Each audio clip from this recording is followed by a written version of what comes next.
St. Germain. A common question students often struggle with is, where is the correct placement of the hugging notes, or interval of a second, within a solid chord? Does it hug up on the left or to the right? Can you identify which one of these 4-note chords is written correctly? Let's begin with the harmonic interval of a second.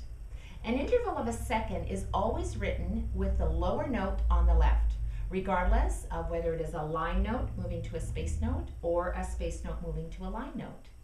A harmonic second is written with one note beside the other touching. When adding a stem, the note further away from the middle line determines the direction of the stem.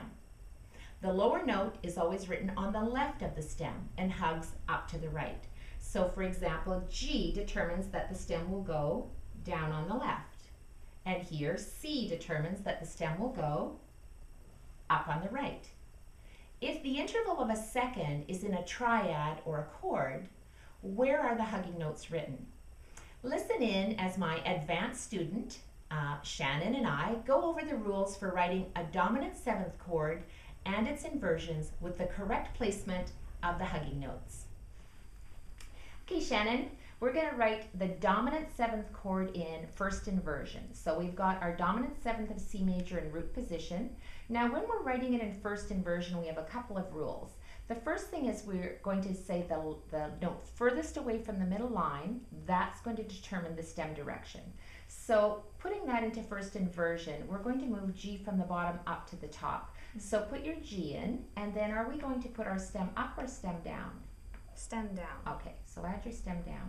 When we're adding the hugging notes, the hug is always going to be closest to the note touching, but it'll be to the left. The lower note is always on the left-hand side. So can you add your hugging note to the left? Excellent. And then add the remaining 2 notes, following the stem rules. Perfect. And then that would be in what position? First inversion. Exactly. Well done. Now we're going to write this again. This time we're going to write it in second inversion. And rather than just going up an octave, we're actually going to go down an octave. So now we would be taking our B, which is going to be going to the top, right? Mm-hmm. That's going to leave what note on the bottom? The D. D. So let's go below the bass clef. And using your ledger line, excellent. Is the stem going to go up on the right or down on the left? Up on the right. Okay, so add your stem up on the right. Well done. Remember that the hugging notes are always written with the lower note to the left and it hugs up to the right. So can you write your 2 hugging notes?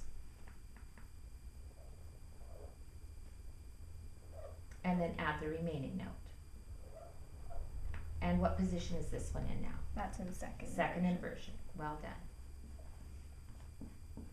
And now we're going to do the last one. Now we're going to move into third inversion. So when the bottom note is G, it's in root position.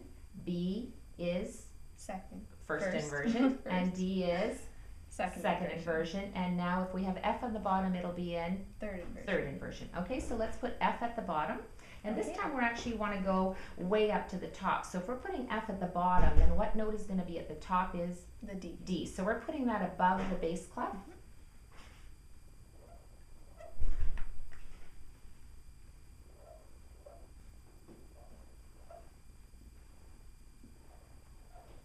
Okay, so I'm wondering if that's going to work, because the note furthest away from the middle line is what note?